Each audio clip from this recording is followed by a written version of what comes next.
One thing I'd want to point out here is we've had religious organizations and advocacy groups have been calling for humanitarian assistance in the Middle Belt region. And my understanding is that the Tinubu administration has not specifically requested it.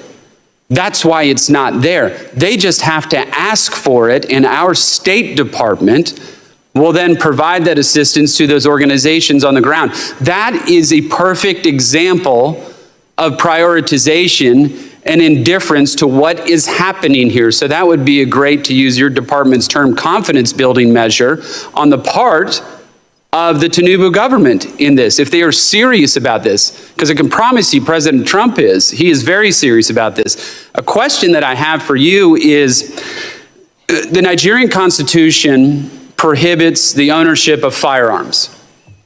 But somehow these Fulani militants operating in the Middle Belt of region of the country, they're all armed.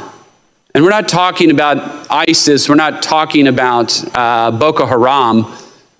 Why hasn't there been some type of move or campaign by the Nigerian government to disarm these militants that are operating there, where we're seeing a lot of this killing that is coming from them? They have access to AK-47s and other small arms to slaughter Christians. Is this something that you've been talking to the Nigerian government about? Because I think it would actually have a serious impact, and it is something that I raised with the Nigerian government officials when we met with them.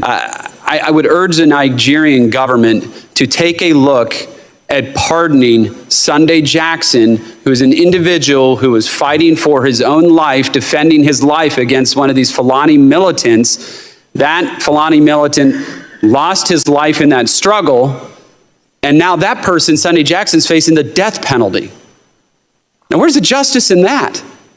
Where is the justice in that? And all these Fulani militants are breaking the law. They are breaking Nigerian law. And so this Sunday Jackson disarms this person with a knife, protects his own life. He's going to prison and now faces the death penalty, and Fulani militants just roaming bands of them with AK-47s, and that's no problem.